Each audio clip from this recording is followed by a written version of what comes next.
प्रदेश में बीएसपी सरकार बनती है उस समय राजा भैया सुर्खियों में रहते हैं, ये सभी जानते हैं। लेकिन एसपी सरकार में इनका सुर्खियों में रहना आखिर क्या कारण है, इतने दिन में ये खुद राजा भैया जान सकते हैं। आइए उन्हीं से बात करते हैं, क्या कारण रहा आप पर इतने गंभीर आरोप लगे। देखिए, आरोप लगना ये मेरा दुर्भाग्य है और माननीय मुख्यमंत्री जी ने सीबीआई जांच के आदेश दिए। हमने स्वयं भी मांग करी, सीबीआई ने जांच करी जो लगभग पूर्ण हो चुकी है।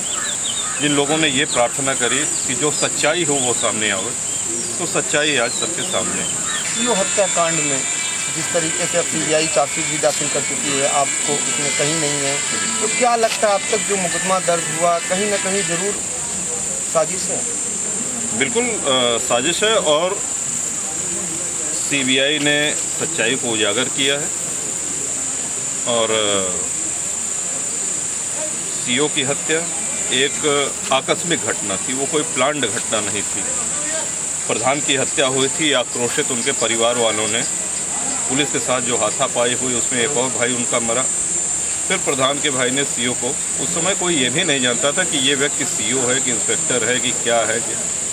तो वो एक आकस्मिक और बहुत बड़ी दुर्भाग्यपूर्ण घटना रही। वो कोई प्लान्ड मर्डर या इस तरह की घटना नहीं था, लेकिन राजनीतिक साजिश करने वाले लोग उन्होंने ऐसा किया। और पॉलीग्राफ टेस्ट के लिए सीबीआई ने कहा है, हम तैयार हैं, हमने लिख करके भी दिया है। जितनी अग्नि परीक्षा इसमें होगी, मैं हर एक अग्नि परीक्षा के लिए तैयार हूँ, सच्चाई के साथ हूँ। इसलिए कतई कोई चिंता नहीं है, कोई भय नहीं है, कोई विषाद नहीं है। नमस्कार, आप देख रहे हैं आई इंडिया और मैं हूं पंकज सिंह गौर। बात रघुराज प्रताप सिंह उर्फ राजा भैया को लेकर सियासत की करते हैं। उत्तर प्रदेश की सियासत में हर तरह का तनाव है, सामने चुनाव है। इस चुनावी जंग में हर कोई यूपी की सत्ता पाने को बेताब है। 14 बरस का वनवास झेलकर वर्ष 2017 में हुए चुनाव में भाजपा यूपी की सत्ता में आई थी। अब वो ये कुर्सी खोना नहीं बल्कि इस पर खुद को काबिज रखना चाहती है। तो विपक्ष है कि वो यूपी की सियासत से भगवा दल की रुखसती के फिराक में लगी हुई है। इसके लिए भाजपा, सपा, बसपा और कांग्रेस समेत सभी राजनीतिक दल तरह तरह के हथकंडे अपनाए हुए हैं। केंद्र राज्य दोनों जगह भाजपा की सरकार है। केंद्र में मोदी तो यूपी में योगी काबिज हैं। डबल इंजन की सरकार होने की वजह से भाजपा अपने विरोधियों को चारों खाने चित्त करने के लिए सीबीआई का इस्तेमाल करने से भी बाज नहीं आ रही है। तभी तो चुनाव से पहले उत्तर प्रदेश के प्रतापगढ़ के कुंडा सीओ जियाउल हक हत्याकांड मामले में हाई कोर्ट लखनऊ द्वारा सीबीआई की क्लोजर रिपोर्ट खारिज किए जाने के बाद सीबीआई ने फिर से जांच शुरू कर दी है, जिससे आने वाले वक्त में राजा भैया को एक बार फिर सीबीआई जांच का सामना करना पड़ सकता है। इनके सामने ये नई मुसीबत भाजपा से दूरियां तो अखिलेश से नजदीकियां बढ़ाने के फेर में आई हैं।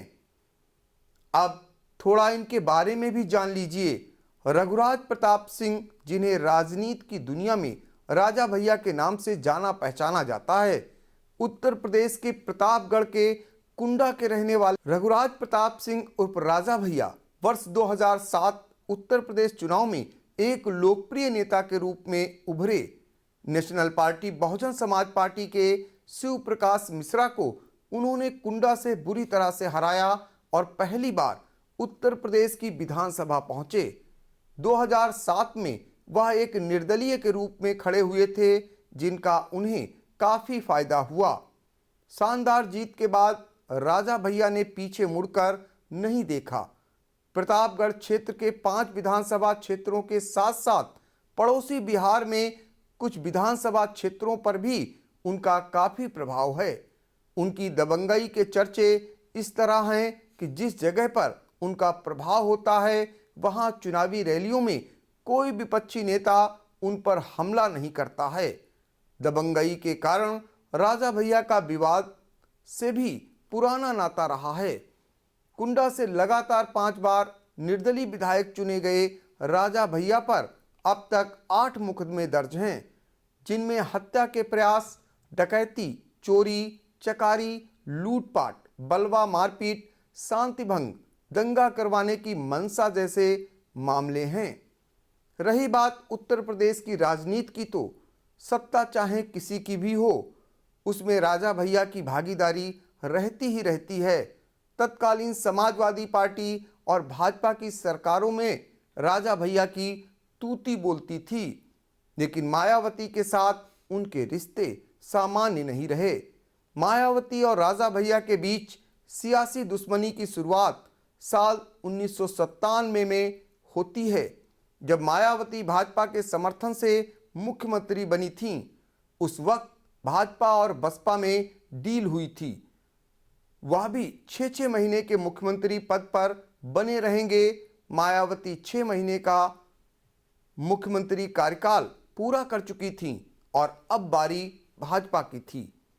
हालांकि मायावती सत्ता हस्तांतरित करने के लिए बिल्कुल भी तैयार नहीं थीं, लेकिन सियासी दबाव में मायावती को अपनी कुर्सी गंवानी पड़ी।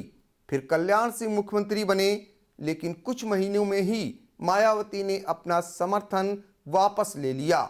ऐसे में भाजपा के लिए सरकार को बचाना सबसे बड़ी चुनौती थी। यहाँ एंट्री होती है रघुराज प्रताप उर्फ राजा भैया की। राजा भैया ने भाजपा सरकार बचाने के लिए कांग्रेस और बसपा विधायकों को तोड़ लिया और कल्याण सिंह की सरकार बचाने में मदद की। कल्याण सिंह ने राजा भैया को फिर अपनी सरकार में मंत्री बना दिया। यहीं से शुरू हो गई मायावती और राजा भैया के बीच की राजनीतिक दुश्मनी। लेकिन एक बार फिर से कुछ ऐसी परिस्थिति 2002 में बनी, जब बसपा भाजपा की सरकार थी, गठबंधन लगातार हिचकोले खा रही थी। ऐसे में राजा भैया ने गठबंधन को मजबूत करने की कोशिश की। उन्हें इनाम देते हुए भाजपा ने मायावती की कैबिनेट में राजा भैया को मंत्री बनाने का प्रस्ताव भेजा, लेकिन मायावती ने साफ तौर पर इनकार कर दिया। यही नहीं, भाजपा विधायक पूरन सिंह बुंदेला की शिकायत पर मायावती ने राजा भैया को आतंक निरोधक अधिनियम के तहत गिरफ्तार करवाकर जेल में ही डलवा दिया। इसके बाद मायावती ने राजा भैया की हवेली में पुलिस का छापा तक डलवा दिया। झील में नरकंकाल व हवेली से काफी हथियार भी बरामद हुए। राजा भैया पर पोटा लगाया गया था। उनके पिता उदय प्रताप सिंह और चचेरे भाई अक्षय प्रताप सिंह को भी अपहरण और धमकी देने के मामले में गिरफ्तार कर लिया गया था। यही नहीं, मायावती सरकार ने झील को पश्चिमी बिहार बना दिया था। हालांकि मुलायम सिंह सरकार बनने पर मायावती के फैसले को पलट दिया गया था। दोबारा बसपा सरकार आने पर फिर झील को पश्चिमी बिहार बना दिया गया था। वर्ष 2013 में कुंडा के वलीपुर गांव में हुए सीओ जियाउल हक हत्याकांड में राजा भैया एक बार फिर सुर्खियां बने। इस हत्याकांड में राजा भैया आरोपी बनाए गए थे, जिन्हें सीबीआई ने क्लीन चिट दे दी थी। सीओ की पत्नी परवीन की अपील पर कोर्ट ने सीबीआई की रिपोर्ट को खारिज कर दिया था। सीबीआई की closure report high court Lucknow द्वारा खारिज किए जाने के बाद फिर से सीबीआई ने जांच शुरू कर दी है। इससे उनकी मुश्किलें बढ़ सकती हैं, क्योंकि आने वाले वक्त में राजा भैया को एक बार सीबीआई जांच का सामना करना पड़ सकता है। यह सभी जानते हैं कि जब जब मायावती सरकार बनी, तब तब राजा भैया का उत्पीड़न हुआ। सपा सरकार बनी, उस समय भी राजा भैया का उत्पीड़न एक समान हुआ। लेकिन अब भाजपा सरकार में ऐसी नौबत फिर से बनने लगी है। आखिर क्यों? इस पर सभी की निगाहें लगी हुई हैं।